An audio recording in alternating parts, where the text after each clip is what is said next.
Way to go, Gundo. What a game. So much excitement here in El Segundo. Or what an incredible game. When you see the ending of this Little League World Series, you'll see why California is saying you may never see this again. And the champions are back at home.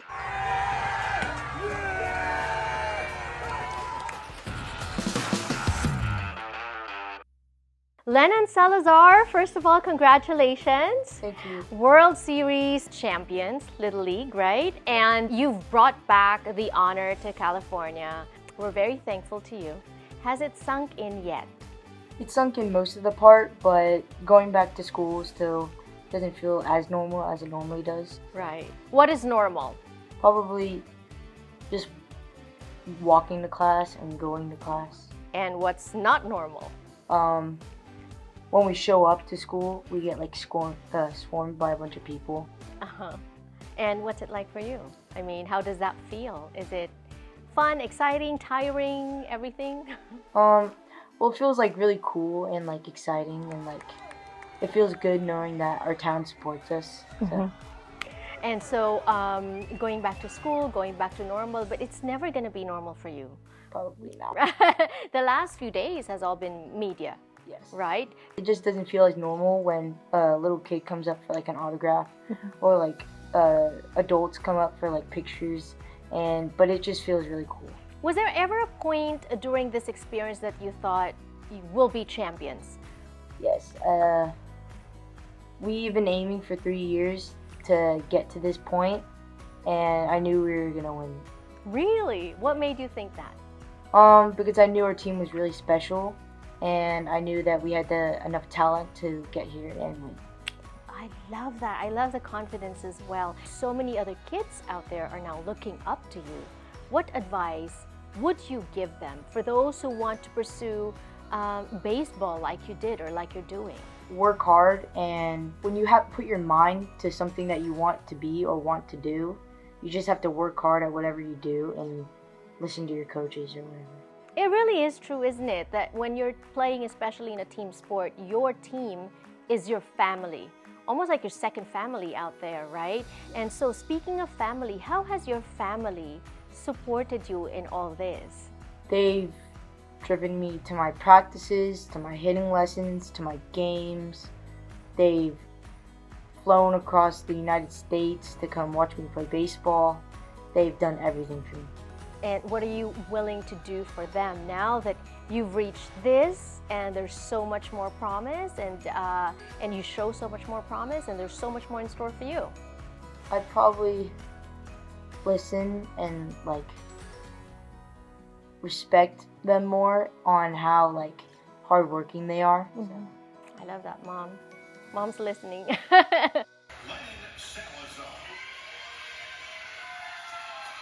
Christibelle, congratulations! Thank you so much. As a mom following this, the team, you were there, you flew.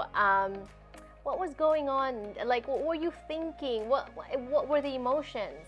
We were really running on adrenaline much of the time.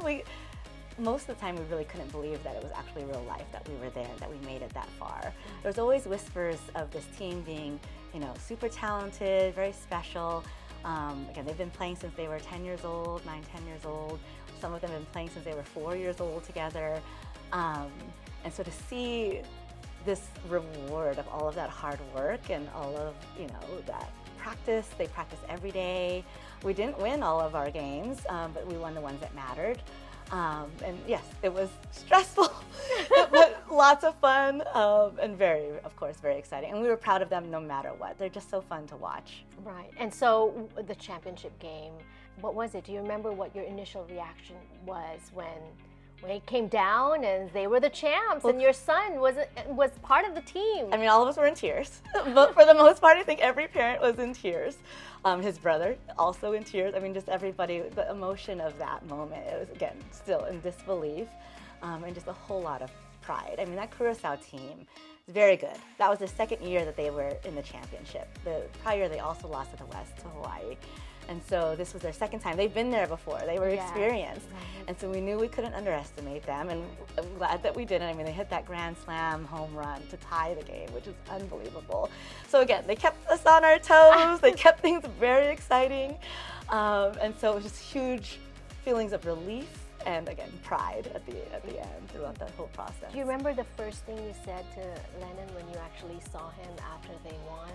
Just that I love him, that we're so proud of him, and just how does he feel? Like, I was just really like, how do you feel about all of this? And just, again, we were just so proud and excited.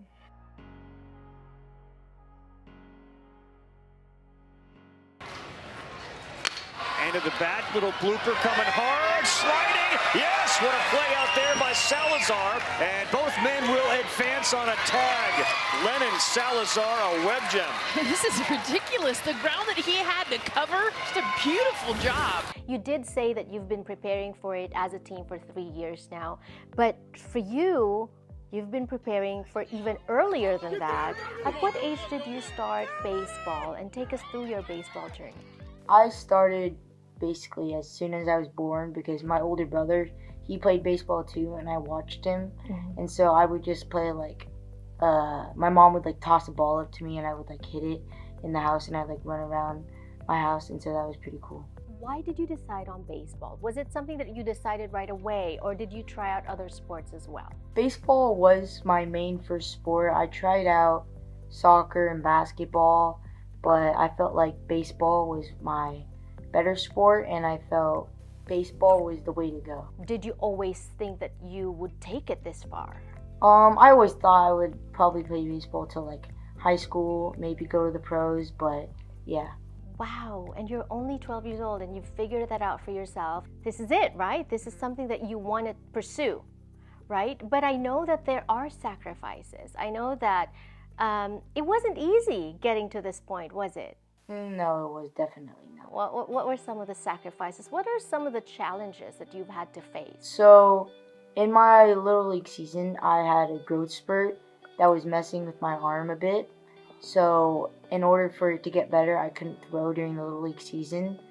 But I still tried and battled through the season to make the All-Star team. And it got better during the All-Star season. And yeah. That story talks to me about determination and resilience. Like, no matter whatever came your way, you were determined to make it. What pushes you? I'd say what pushes me is probably my teammates and my dad and my coaches, everyone. They push me to be great at what I do, and that means a lot. What's the best thing, the best advice that you've ever gotten from anyone? From your coach, or from your dad, or from your mom, or from a teammate perhaps? I'd say the best advice is when you play a team sport, in order to win, you have to play together and be a family. That's what my coach says. We is greater than I, so I'd say that, playing together. It is a game, right? So there are victories, but there are defeats, there are wins, there are losses as well. Has there ever been a time where you got disappointed? And what do you do to bounce back? I'd say if we're down by a couple runs, I'd say probably just never put your teammates down. Just like pick them up and like hype them up, so that by the time we get to like the last inning, we're all hyped up and ready, and we're ready to score some runs and win the game. What's on the horizon for you?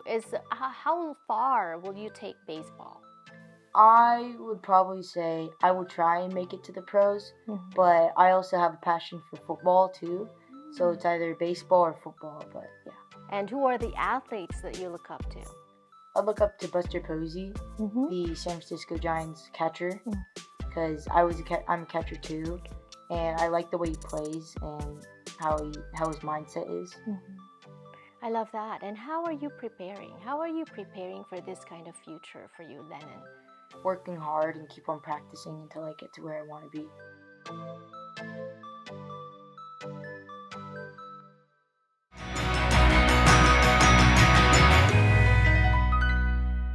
Getting to know Lennon Salazar today on the show, such an inspiring, encouraging message and interview from him.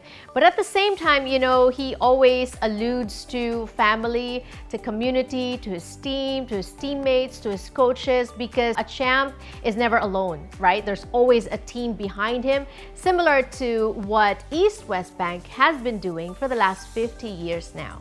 East West Bank opened their doors in 1973 with a simple mission: to help Asian Americans connect to the mainstream and pursue new opportunities.